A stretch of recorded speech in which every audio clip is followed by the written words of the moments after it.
Меккеге келген кишилерди карасаң бүт баары ушуну ак кийинип алышкан. Алла Таала силердин өң келбетиңерге, улутуңарга карабайт. Сөзсүз ушул Меккеге келип анан тазаланыш керек. Алла Таала өзү чакырып атпайбы? Пайгамбар өзү чакырып атпайбы? Адамдын оюн эч ким көрбөйт да, эмне ойлонуп атканын. Өзгөчөлөрдүн өзгөчөсү булар ошол жүрөктөрүндөгү, ойлорундагы жаман нерседен сактайт. Ушул жерге келгендин баары эле өңчөй, оңолуп, Ушул жердин аурасы бар. Мубарака дейт Алла Таала. Кут дарыган берекелүү жай дейт. сындоочулар болобу? Ой ажыкем, неге мындай деп. Өзүңүз менен алек болуңуз деп айтканга туура келет да. Пенденин напсиси Кыргызстанда деле напси, Меккеге келип Кабан жанына келсе деле напси да. Болду мен 2 жума ибадат кылдым, мен нафсим тизгинделип калды деп эч ким айта албайт. Эстеген сайын ал күнөөлөрүмдү деги бир кечирбейт го. Алланын мээриминен капыр болгон коом гана үмүтүн үзөт дейт да. Мен орозо кармап атам го деп, умрага бардым дегендей кылып, Милдет кылуу бул тикендүү мөмө, аны өстүргөн менсинүү дейт да. буяктагы 2 жумалык руханий энергияны сактап калыш керек. Алла Таалага байлануу менен жүрөктөрдө тынчтык болот дейт. Эй, теңирчи, эй, араб кул дебей мындай бир мунаса менен жашоо. Мусулмандардын деңгээлин көтөрө берсек, алар өздөрү эле уялып калат. Кабан жанына барып алып, "О, мени кечире көр" десе, бир коррупционер. Сен дуаң кабыл болбойт, сеники кабыл болот деп эч ким айтканга акысы жок.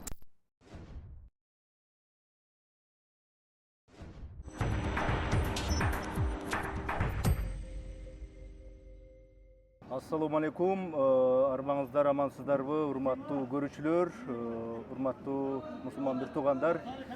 Биз кезектеги маектешүүбүздү, пикирлешүүбүздү баштайбыз. Өзүңүздөр көрүп тургандай, биз эми бул маектешүүнү Кыргызстанда эмес, ушул Мекке калаасында Аль-Харам мечитинин так түбүндө ушундай жасоо насип болгон экен. Ошого албетте жараткан Аллах субханаху ва тааляга чексиз мактоолорду айтабыз. Ал эми кезектеги каарманыбыз Талгат ажы, биздин умралык топтун башчысы ажыке.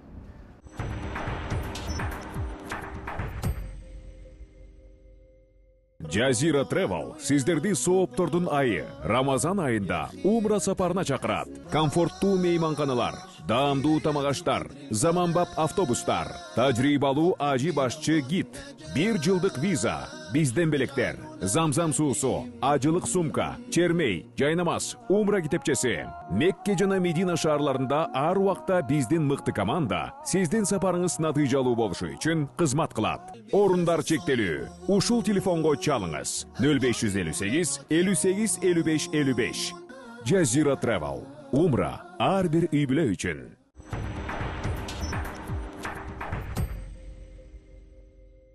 Буга чейин дагы экөөбүз сүйлөшүп, эмнени сүйлөйбүз, могу анысына орозонун күнү болуп атат. Ошого насип болуптур, ороз айына, куттуу айга. Эмнени сүйлөшөбүз, буга чейин аябай бышырдык, ыйледик, суроолорду, кандай маселелерди козгойбуз, бир сыйра такташтык. Анда мен баштай берсем, бир четинен.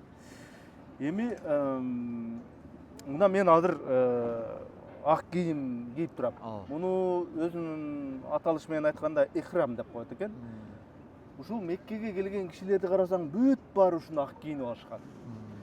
Ал ак кийим кийгенде кимдин министр, кимдин балким бир жерде бир чоң үлкөн болуп иштейт, ким миллионер, ким миллиардер, же карапайым адам, бир жумушчу, же көчө шыпыргыч билинбейт, баары тек киши. Ошол бүт баарын теңеп, улутуна, расасына, статусуна карабай, ушу теңелүүнүн, теңдештирип коюунун ушул маанисин ислам адиси катары айтып берсеңиз. Кудай Тааланын алдында эң алгач Алла Таала мактоолор болсун. Бисмилла, алхамдулилла, ассалату вассаламу аля расулихи Мухаммад ва аля алихи ва сахбихи ажмаин. Бардыгыбыз бирдейбиз. Байсыңбы, мансаптуусуңбу, сулуусуңбу, өң келбетиңе Кудайым карабайт. Пайгамбарыбыздын деле сөзү бар. Алла Таала силердин өң келбетиңерге, улутуңарга карабайт, байлыгыңарга, мансабыңарга карабайт, бирок силердин янзуру иля кулубикум, жүрөктөрүңөргө карайт, ва амаликум, кылган амалдарыңарга карайт дейт. Кудай Таала деле Кур'ан-ы Каримде айтып атпайбы? Биз силерди улуттарга, урууларга бөлдүк, бири-бириңерди ажыратып, таанып, билип, ынтымакта, эри шаркак жакшы мамиледе болуңар үчүн.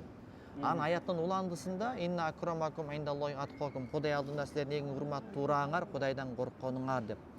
Анан ошол ихрам исламды мындай бир образдуу түрдө эмес, конкреттүү түрдө абал тилинде ихрам көргөзүп турат экен да. Я Алла, мен гардеробто толгон тока кийимдерин илип турат. Классика, полуклассика, костюм, спортивка бүт баары. Атыр жыт толуп тура менде. Бренд кийимдер турат. Бирок сенин буйругуң экен, кийимиңди чеч дедиң, я Алла. Атыр колдонбо дедиң, денеңдеги түктөрдү алба дедиң, тырмактарыңды алба дедиң. Мына я Алла, мен сенин кулуңмун. Мен сенин буйругуңа моюн сунам, баш ийем. Ошону мен мындай бир конкреттүү түрдө кийимим менен дагы, денем менен дагы, абал тилим менен чагылдырып атам дегендей баардык мусулмандар Кудай алдында ушундай бир коллективно, бир масштабдуу түрдө моюн сунуусун көргөзүүсү десек болот да. Эми ажыке өтө бир копол, өтө бир түз суроо болушу мүмкүн да. Бул менин суроом эмес. Иликтеп көрсөк ушундай суроолор бар. Сөзсүз ушул Меккеге келип анан тазаланыш керек. Умралык кылып алып туруп анан аруу болуш керек. Ошол айылда эле, Кыргыздын бир айылында болобу, же шаарында болобу, ошол жерде деле мындай балким ушул жака келчү акчанын баарына көпүрө салып койсо болбойбу? Бир ошол айылдагы бир муктаждар бар, ошолдун муктаждыгын чечип койсо болбойбу? Сөзсүз ушул жерге келип, умралык кылып, ак кийим кийип, бул шарттуу өзү, максаттуу ушундай. Албетте, ушул жерге келип гана сен тазалана аласың, ушул жерге келип гана сен аарулана аласың деп айтыш бул болбойт. Ошол Кыргызстандын ошол зардалысында туруп эле.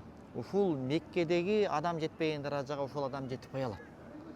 Мисалы пайгамбар алейхиссалату вассалам айтат, момун адам өзүнүн кулктун өзүн жакшыртуу менен күндүз орозо кармап, түндөсү тахажжудка турган адамдын сообун алат дейт.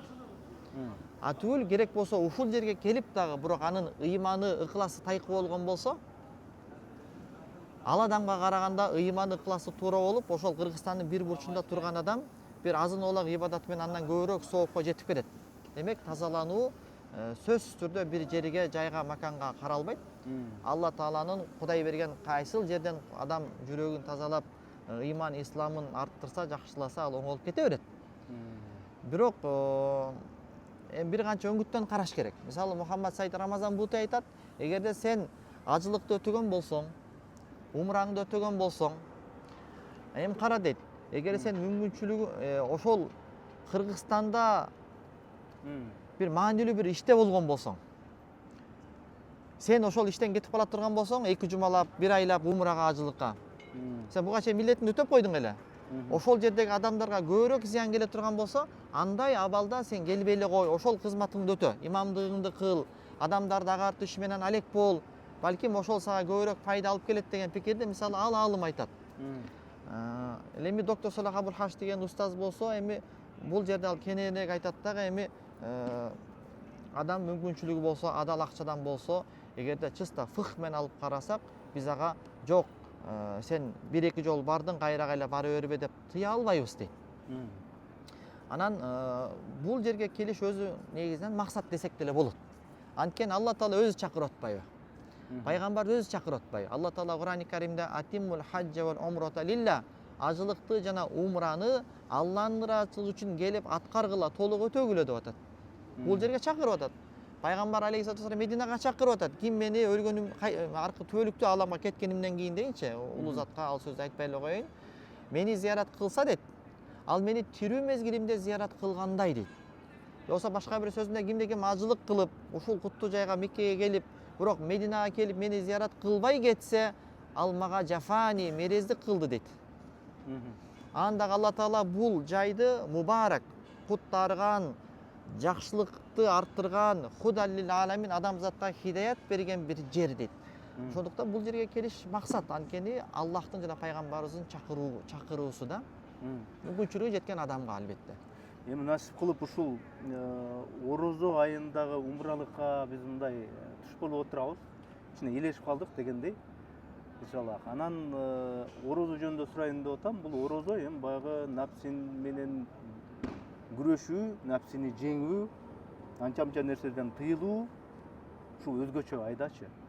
Албетте көздү этият кылып, арамдан сактап, оозду этият кылып, кулакты этият кылып, арамдан сактап, жаман нерселерди карабай, укпай, көрбөй, ошентип койсо кайсы бир деңгээлде мындай колдон келе турган эле нерсе дейт. Бирок ойду, адамдын оюн эч ким көрбөйт да. Эмне ойлонуп атканын, арам ойлонуп атканын, жаман ойлонуп атканын дегендейчи.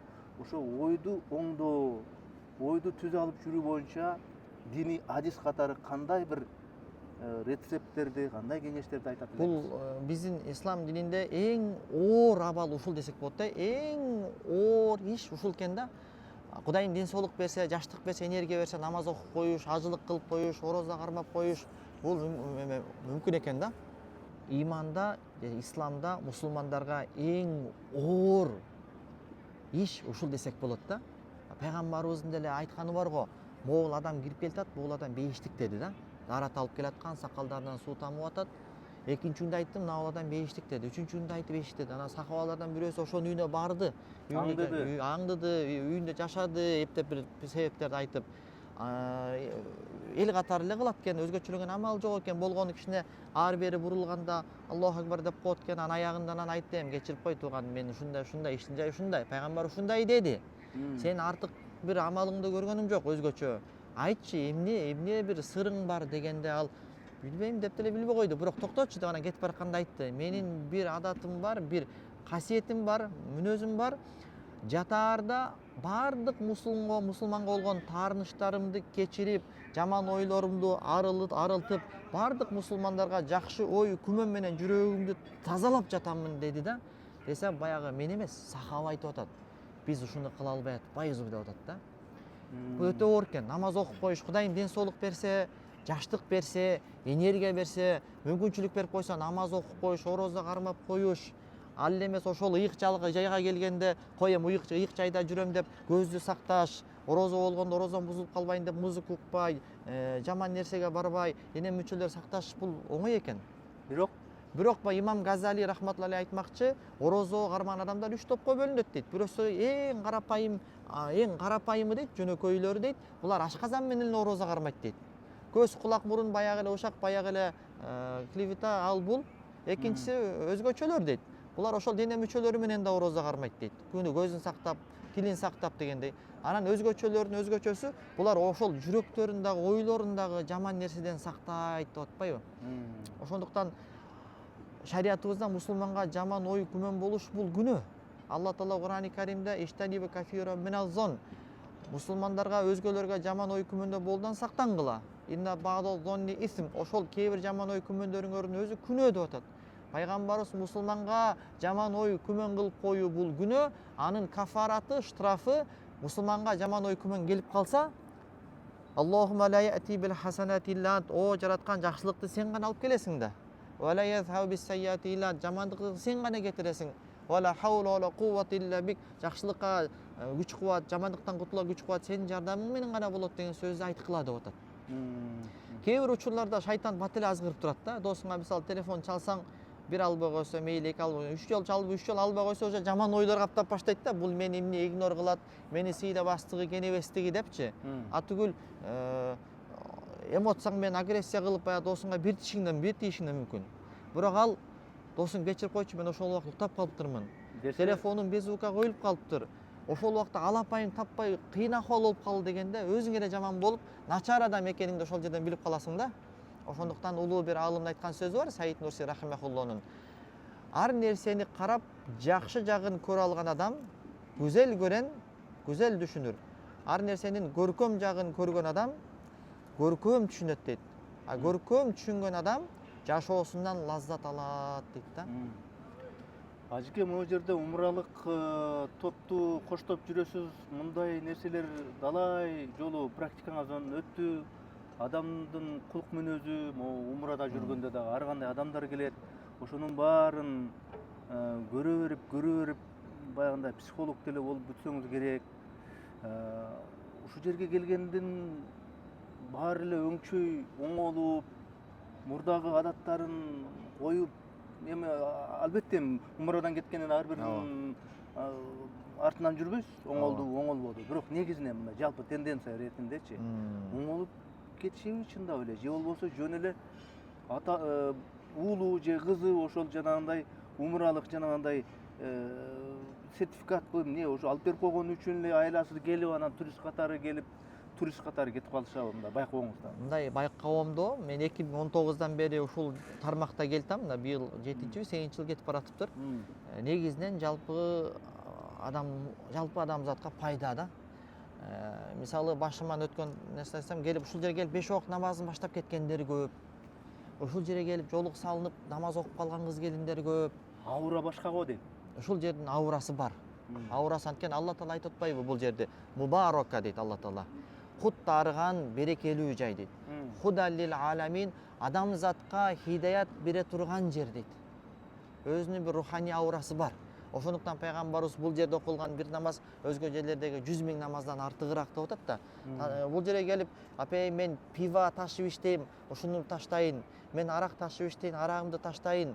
Мен кредит берип иштейм, ошону таштайын деп, ушу менин группамдан ошол нерселерин таштап кеткен адамдарды көрүп жүрөм. Албетте 5 кол тең эмес, анча-мынча баягы болот. Мындай бир эми пайгамбарыбыз өз заманында кээ бир бутпарастарга хидаят жеткире албады. Көйдөндөрүн ыйманга ачпады, көйдөндөрү сокур бойдон калды. Пайгамбарыбыздын көзү тирүүсүндө ошого ыйман келтирбей кеткен көр сокурлар бар. Анан албетте бул заманда деле эми көпчүлүктүн арасынан анча-мынча бир аз бияка келип дагы ошол баягы эле абалы менен кайтып Кыргызстанга баргандан кийин же намазы жок, же жолугу жок, же баягы гыйбатынан, ушагынан тыйылганы жок, өз абалында калып кеткендер деле бирин серин эми болуп атат. Сыртынан карап айтып атам, эми бирок эми жүрөгүндө балким бир аз бир жакшы ниети менен, келечекке карай жакшы максат менен кайткандыр балким. Аны айта албайм. Умуралыкка келгендерди жанагындай кабаны тооп кылдырып, Сафа Марваны ары бери чуркатып, андан башка да жөрөлгөлөрдү жасатып түшкөндөн сырткары сиз ушул умурага келген зыяратчылар менен баары бир сырдашасыз. Ооба. Ошол отелдерде жанагындай мечиттерде кадимкидей баян өтөсүз. Сизден аны сурашат, муну сурашат, керек болсо өзүнүн тагдырын айтышат. Мен мынтим эле, мына болобу, болбойбу дешет. Мындайча айтканда, ошол Кыргызстандагы адамдардын чыныгы ыйманын, анын плюсун, минусун акырын сыр кылып сизге баары айтышат. Сиздин умуралык топтогу. Ошондо байкап көрсөңүз, Кыргызстандагы ыйман маселеси кандай, буяка салыштырмалуу? Негизги көйгөй, негизги проблема эмнеде ошол ыйман жагынан, руханият жагынан алганда эмнеде Кыргызстанда? Негизинен мындай бир жыйынтык, натыйжа жалпы алып караганда жакшы.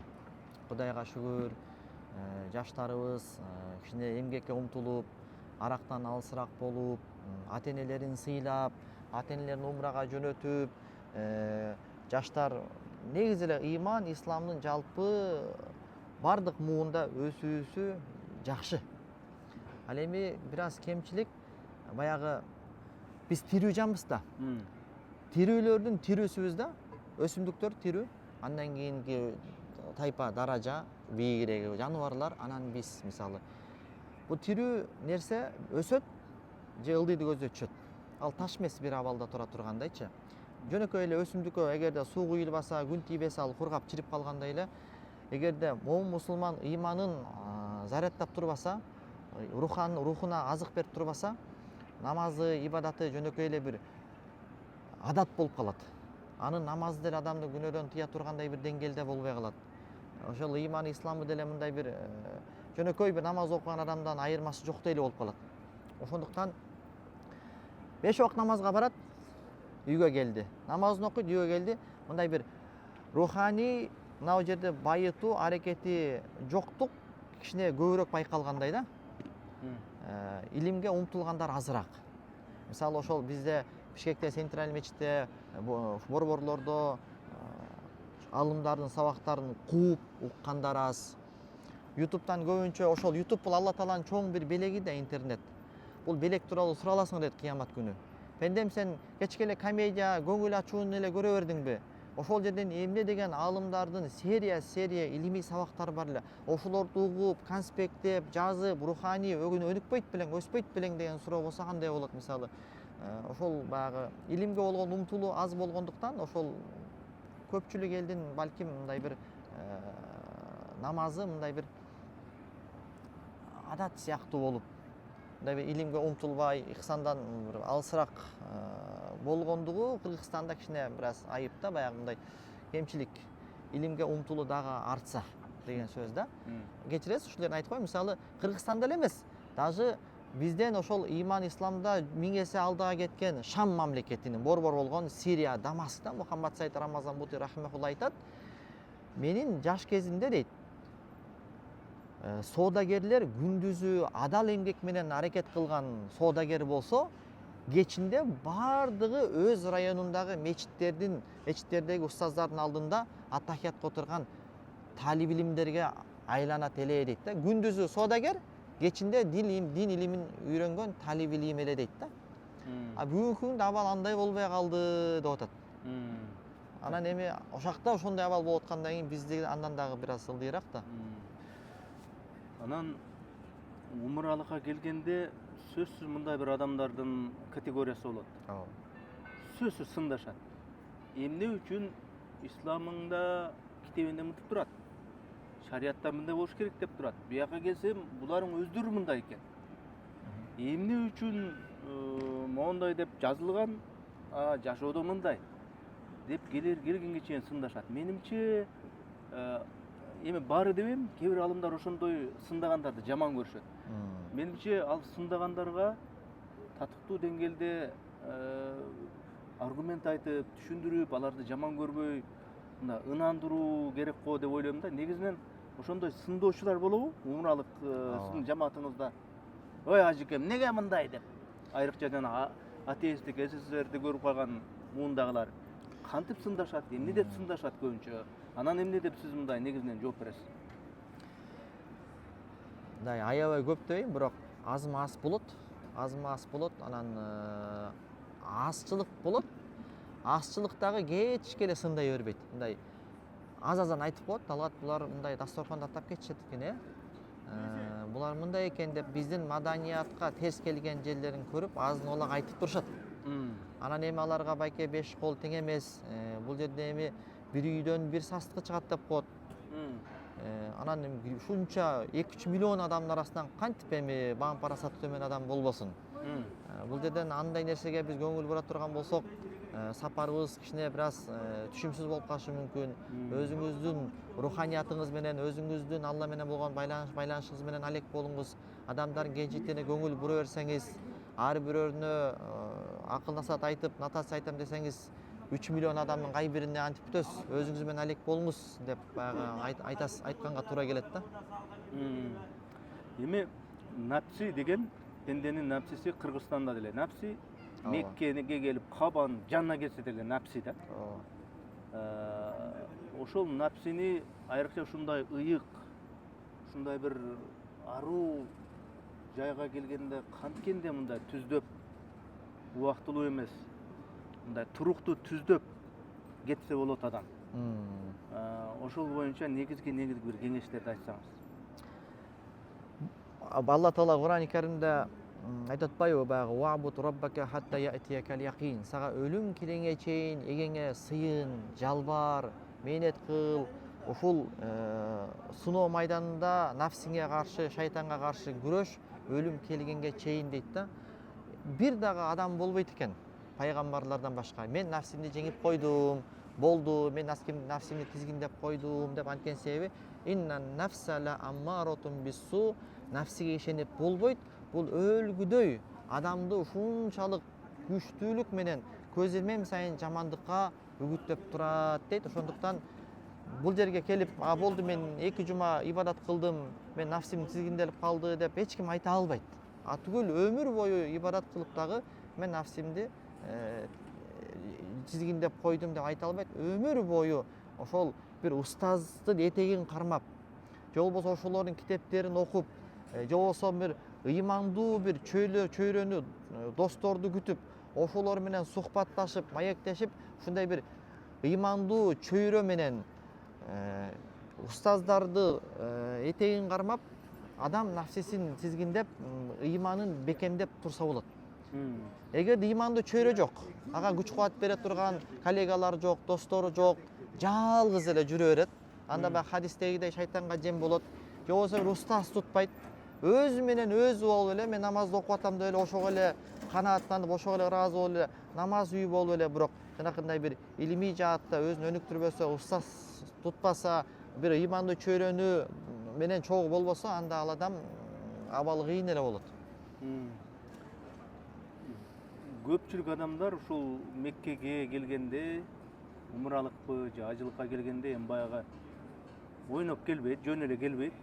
Мурда кийин кетирген билип билбей кылган күнөөлөрүн эстеп, мен туура эмес кылыптырмын, мен туура жашашым керек болчу экен, мен кайсыдыр бир миссия үчүн жаратылыпмын, ичип жеп эле эптеп эле өлүп калыш үчүн эмес деп анан ойлонуп, анан баягы күнөөлөрүн эстеген сайын ой, ал күнөөлөрүмдү деги бир кечирбейт го, ал кечирилбей турган күнөөлөр го деп кээ биркилер ушундай ойлошу мүмкүн да. Анан эми исламда биз билебиз, бул тообо кылуу, жасаган күнөөсүнө тообо кылуу чоң мааниге ээ. Ушул күнөөгө тообо кылуунун мааниси жөнүндө дагы бир учкай айта кетсек. Эми кандай болгон күндө дагы Кудайдан үмүт үзбөш керек. Кандай чоң күнөө кылса да. Кандай болсо дагы, Кудай сактасын, киши өлтүрсө дагы.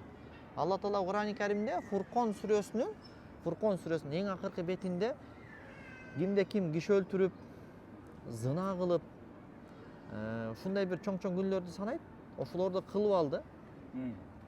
Бирок ошого жан дилинен кейип, өкүнүп, тообо кылып, Кудай Таалага кайтса, Алла Таала аны кечирип эле койбостон, алардын ошол күнөөлөрүн соопторго алмаштырып жиберем деген. Алла Таала вала тахнату мин рахматилла, Алланын мээриминен эч качан үмүтүңөрдү үзбөгүлө. Алланын мээриминен капыр болгон коом гана үмүтүн үзөт дейт да. Ошондуктан эч качан үмүттү үзбөш керек. Бул жерден суроо да. Адам өзүн өзү кечире алыш керекпи? Өзүн өзү кечире алыш керекпи? Ооба. Кечире албаса өзүн, жок болбойт го, жок мен болсом андай күнөөнү мен өзүм кечире алмак эмесмин деп. Анан Аллахтын кечиримине кантип ошондой ишенет да, өзүн өзү кечире албаса. Адам өзүн өзү кечире алыш керек. Эгер адам өзүн өзү кечирбесе, өзүн өзү жеп, жүрөгү оорукчан болуп, стресске, депрессияга түшүп, психологиялык жактан жабырып калышы мүмкүн. Адам өзүн өзү кечириш керек. Бирок өзүн өзү ыраазы болуп, манжыркабаш керек. Мен 5 убакыт намазды окуп койдум, жүрөт мен досторум ичип жеп коюп, мен умрага келип койдум, зекетин берип койдум деп өзүнө таңыркап, Мени кечирбегенде кимди кечирет дегендей. Өзүнө таңыркап, өзүнө ушундай бир жогорку баа берип, өзүнө ыраазы болбош керек да. Экөөнү эки ажыратып карасак туура болот да. Анан могул смартфон, iPhone, ушул фон дегендер чыккандан бери могул ошол селфиге түшүү, сүрөткө түшүү, ошол умрага келип дагы ибадаты калып эле биринчи кезекте Кабанын фонунда сүрөткө түшүп, мен ушул жерде, мен ушул жерге жеттим, мына мен ушул жерде турам дегендей кылып селфиге түшкөндөр көбөйдү да. Анан ошого чыныгы ыхластуулук менен эл мени көрсүн, эл менин ушул жерге келгенимди билсин дегенин ортосундагы аралыкты кантип мындай сакташ керек. Алла Таала Кур'ан-ы Каримде текеберлерди жакшы көрбөйм дейт. Мактанчаактарды жакшы көрбөймүн дейт. Эгерде ошол жерде мындай бир мактануу максат болгон болсо, ибадатына зыян келет, ыхласына зыян келет. Эл көрүү максат болгон болсо, бул дагы ибадатына чоң бир зыян келип, залал келип, түгүл ошол ибадаттын өзүн текке кетирип салат. Эгерде Кудай Таалага берилип, чын дилден ибадатын кылып, бирок ошол сүрөткө тартуу максаты мага бул эстелик болсун, эртең үйдө жатып алып, ушул күндөрүмдү эстеп бир ностальгия болоюн, эстелик болуп калсын, балдарыма, неберелериме эстелик болуп калсын, же болбосо ушул апама жөнөтүп, үй бүлөмө жөнөтүп, аларды бир кубандырып коеюн деген максаты болгон болсо, пожалуйста, боло берет. Баары ниеттен. Бардыгы ниеттен да. Кээ бирки адамдар, бар эмес, кээ бирки адамдар ошол умралыкка келеби, же болбосо орозо кармайбы, кылганын колкоо кылып, мен орозо кармап атам го деп, ушу үйүндөгүлөрдү кейип кепчип, катуураак тийип, же болбосо умрадан барсам, мен умрага бардым дегендей кылып мындай өзүн кыйын сезип, же өтө корс болуп, ошондой адамдарга дагы сиздин дин адиси катары бир кеңешиңиз, насаатыңыз кандай? Муну миннат деп коет, милдет кылуу. Шариятыбызда милдет кылуу бул күнөө. Милдет кылуу Али Жифри деген алым бар, Ахлул Бейт, пайгамбардын тукумунан болот. Адамдын милдет кылуусу каяктан келет, буга мындай анализ коет да, мындай диагноз коет да, бул каяктан, бул милдет кылуу бул тикендүү мөмө, аны өстүргөн бир тамыр бар, бул тамыр менменсинүү дейт да. Мисал, Текебеттик. ошол текеберликтин дагы тамыры менменсинүү дейт. Мисал келтирчи десе, Имам Газалидин бир китебине мисал келтирди окшойт. Ал айтып атат да, Имам Газали мындай мисал келтириптир да. Эки адам сага жамандык кылды дейт. Эми табият Кудайым ушундай жаратыптыр, жамандык кылса тарынасың да. Бирок бирөөгө көбүрөөк тарындың дейт. Экөө бирдей жамандык кылды дейт. Эмнеге буга көбүрөөк тарындың десе, эми бул адам менен мындай эле мамиледемин. Мен бул адамга өткөргөн эчтекем жок. Чоо үчүн. Бирок бул менин досум да. Мен буга деген андай кылгам, мындай кылгам, бергем, сыйлагам, өткөрүп койгом. Эми ушул ушунтеби я?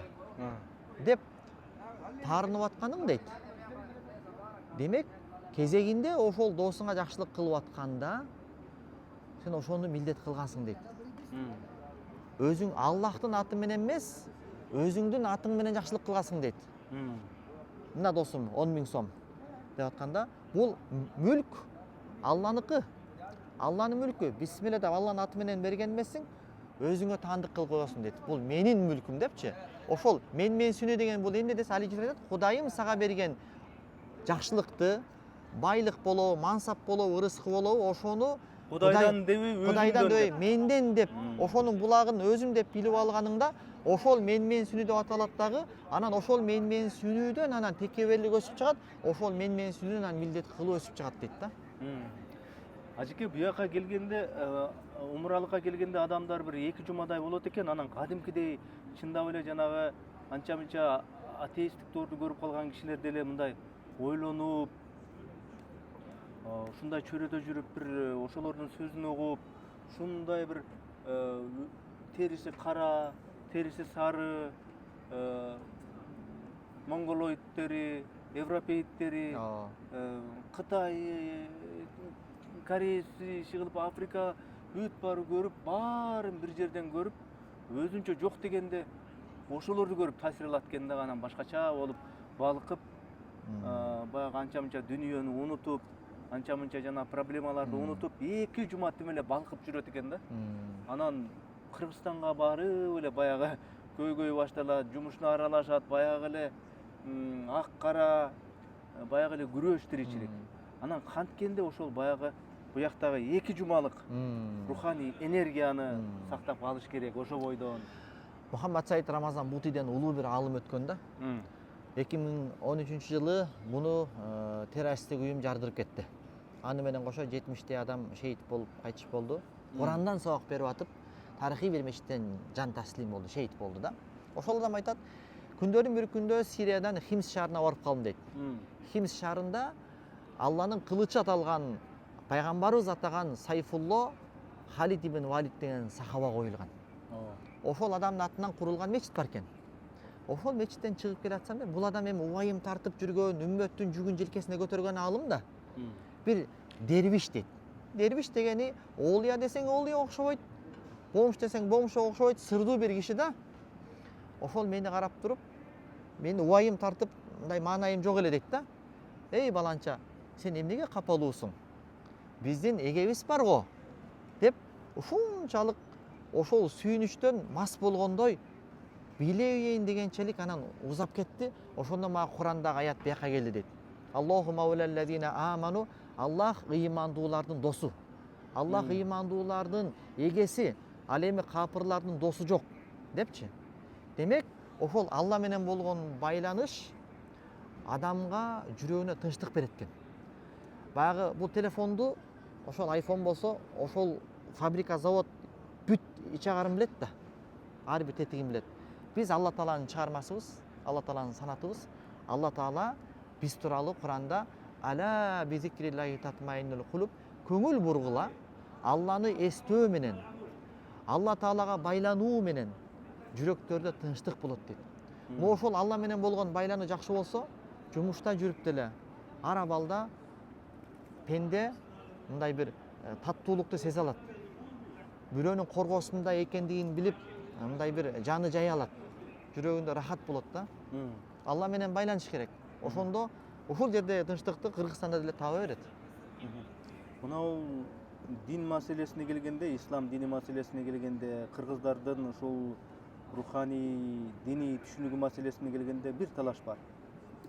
Араб кулдар, теңирчилер, кыргыздар өзү кайсынысына ыктаган оң деген маселе бар да. Анан кийин ушул маселеде оюңуз кандай? Мисалы үчүн мына жерде турабыз, 4-үнчү эң жогорку кабатында турабыз. Кабанын айланасында канчалаган адамдар ар кайсы өлкөлөрдөн келип, бирин-бири тигинисиң, мусуң, сенин териң кара, сенин улутуң баландай, сен баланча өлкөдөн келгенсиң дебей эле ошол бир калыпта бирин-бири түшүнүшүп, бирин-бири сүйлөшүп, жок дегенде ымдап, жаңсап, өтүңүз дегендей кылып, ассаламу алейкум деп, сизге тынчылык каалайм деп, мындайча айтканда тынчтыктын бир ордосундай да. Канткенде ошондой жиктелүүнү, эй теңирчи, эй араб кул дебей мындай бир мунасам менен жашоо, ынтымак менен жашоо. Ошого кантип жетсе болот? 20-кылымда кандай эле бизге баягы Ленин, андан кийин ошонун атеисттик идеологиясы 70 жыл өкүм сүрүп, мындай бир динге кысым болгондой эле Түркияда дагы ошол Ататүрк деген адам чыгып, анын артынан Исмет Өнеми деген адам келип, ошол биздеги деле динге болгон кысым болгон. Жоолук үчүн сакалчы адамдар өлүп, түрмөгө салынган ушундай бир кыйын заман болгон. Анан ошол заманда Саид Нурси деген аалым өткөн.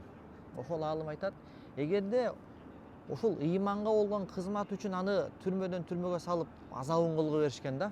Ачкачылык менен кыйнап, уулап, үшүттүрүп, тоңдуруп, туугандарынан алыстатып, сүргүндөп. Бирок ошол адам айтат да, эгерде ушул мени кыйноого салган заалымдар ыйман келтиришсе, ыйманга кайтса, мен чын жүрөктөн айтам, мен аларга болгон акымды адал кылдым дейт да. Яни ал адам болгондугу үчүн ал мээримге арзыйт. Адам болгон үчүн урматка арзыйт. Анткени Алла Таала Кур'ани Каримде баягы адамды биз урматтадык, сыйладык деп атпайбы? Жөө жалаңдатпастан унаалардын түрүнө мингиздик, ырыскылардын эң таттуусун бердик деп, адам болгондугу үчүн эле Куранда Алланын урматына татыгандыгы айтылынат. Пайгамбарыбыздын убагында бир табыпты алып кетип баратышкан, пайгамбарыбыз турду ордунан. Сахабалар, я Расулалла, бул жөөттүн табыты деди да. Жөөттүн табыты, жөөткө туруп атасыз дегенде, адам эмеспи деген экен да. Адам го депчи. Ошондуктан ал теңирчилер балким ыйманга кайтып калышы мүмкүн. Бул жерде мындай бир чыңалууну күчөтпөстөн аларга каршы силер аны мусулмандар жамандап койду, силер мындайсыңар, силер тигиндейсиңар, силер мындайсыңар деп кайрадан атырылуу бул туура эмес. Анткени Алла Таала Кур'ани Каримде силер капырлардын кудайларын сөкпөгүлө, эми ошол жалгандан болгон бут сөлөкөттөрүн сөкпөгүлө, бутпарастардын. Алар Аллахка сөз тийгизишет, ыйманга, исламга сөз тийгизишет деп атат да. Ошондуктан бул жаатта бизге Иорданиялык доктор Салах Абул Хаш деген бир чоң аалым бар. Ошол адамдын шакирттери, биздин досторубуз, тааныштарыбыз айтып жүрөт. Мисалы Иорданияда ошол туура эмес агымдагы адамдар көбөйүп кеткен экен. Аябай көбөйүп кеткен экен. Анан баягы адам ушул агымдагылар туура эмес деп эле ушинте бербестен тууралыкты эле айтып бериптир. Тууралыкты эле кыла бериптир, аябай чоң натыйжасын бериптир. Ошондуктан акыйкат келгенде батыл кетет дейт. Биз мусулмандардын сапатын жакшырта берсек, руханий агартууну күчөтө берсек, мусулмандардын деңгээлин көтөрө берсек, алар өздөрү эле уялып калат. Кыргызстанга алардын кандай пайда алып келип атканын көрүп, өздөрү эле унчук албай калат да. Эми мынау тилек дуа тууралуу сурайын деп атам. мына биз зыяратчылар, сиз ошо зыяратчыларга ажы башчысы болуп көп нерсени түшүндүрдүңүз, көп жерлерге бардык. Ал Харамда, Кабанын түбүндө, бул жердеги ушул жөрөлгөлөрдүн маанисин түшүндүрдүңүз, анан дуа кылдык, тилек кылдык. Менимче дуа бул адал эмгекке байланыштуу болот го дейм да, мындай ак иштеп, көбүрөөк так жүргөн, бирөөнүн акысына кирбеген, түз жүргөн адамдын дуасы кабыл болсо керек. Же болбосо Кыргызстандан бир коррупционер болуп, элдин акысын жеп, бияка келип, моундай аппак кийинип алып, ихрам кийинип, анан колу мынандай кылып алып, Кабанын жанына барып алып, "О, мени кечире көр" десе, бир коррупционер. Же болбосо бир ууру, же бир да бир акырын адам өлтүрүп, бирок эч ким анысын байкабай жүрө берген бирөө келип дуа кылса, ошол дуалар да кабыл болобу ошондо? Эми дуанын кабыл болуусу Аллахтын иши болгондуктан биз так кесе сен арам ичип алыпсың, арам кийип алыпсың, сен дуаң кабыл болбойт, а сеники кабыл болот деп эч ким айтканга акысы жок. Албетте, дуанын кабыл болуусун тездеткен себептер бар, дуанын кабыл болуусун кечеңдеткен себептер бар.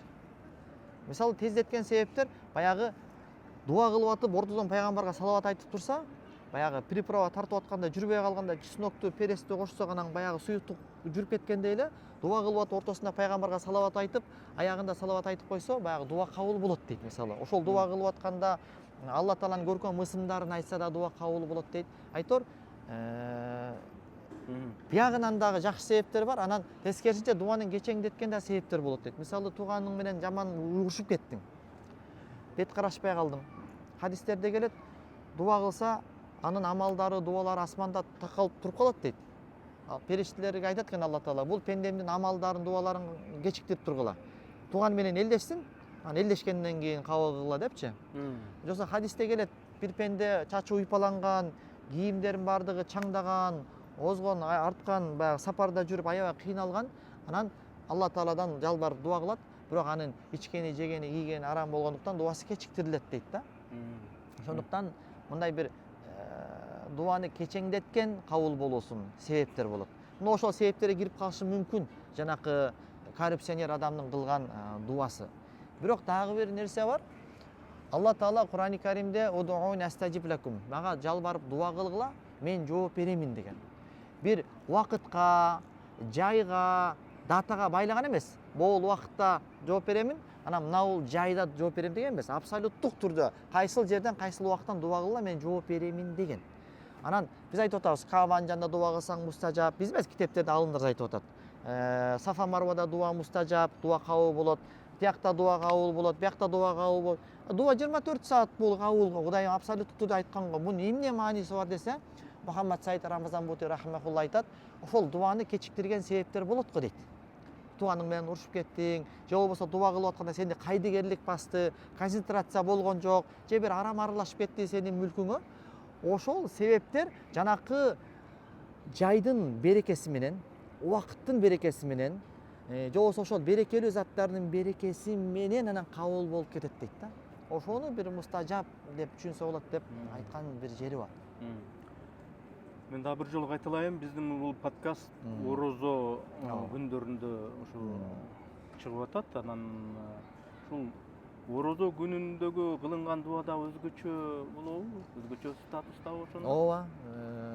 Анткени себеби ошол орозо Куран түшкөн ай, Куран түшкөн түндөрү ушул орозонун түндөрүндө түш келет дегендей. Баягы дуанын кабыл болсо Алла Тааланын рахматына байланат да. Алла Тааланын рахматы кайсыл жерге жаап атса, ошол жерде дуа көбүрөөк кабыл болот. Алла Тааланын рахматы кайсыл убакытта жаап атса, ошол убакта дуа көбүрөөк кабыл болот дегендейчи. Өзүнүн бир артыкчылыгы бар. Анткени айлардын төрөсү бул Рамазан айы, түндөрдүн төрөсү ушул Кадыр түндө атпайбы? Ушул айдын берекесине, ушул түндөрдүн берекесине Кудайым мындай бир пенденин бир кемчилигине, айыптарына мындай бир көз жумуп, ушул жердин ушунун берекеси менен дуасында кабыл кылып кой ыктымалдуулугу көбүрөөк да. Эми орозо айында кылынган дуа өзгөчө болот дедиңиз. Эми өзүңүз дагы ушул подкастты жыйынтыктап Кыргызстанга, бүтүндөй мусулмандарга, анын ичинде ушу Кыргызстандагы мусулмандарга, биздин өлкөбүзгө бир жакшы бир тилек дуа кылсаңыз дагы анан биздин маекти жыйынтыктасак. Bismillah, alhamdulillah, assalatu wassalamu ala rasulih Muhammad wa ala alihi wa sahbihi ajmain. La ilaha illa anta subhanaka inna kunna minaz zalimin. Жараткан Алла Тааладан ушул ыйык болгон Аль-Харам мечитинин урматына, Каабанын урматына, пайгамбар алейхиссалату вассаламдын берекесинин урматына мамлекетибизге, элибизге, жерибизге жана жалпы дүйнө жүзүнө жана андагы мусулмандарга тынчтык, амандык, стабилдүүлүктүн болуусун Кудайдан суранам.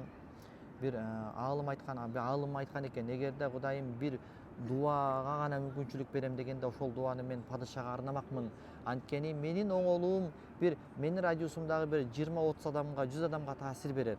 Бирок падышанын ооматы жалпы элге жана келечек буунга таасир берет дегендей, ошол падышага дуа кылмакмын дейт. Ошол Кудай Таала биздин ажообузга ийгилик берсин.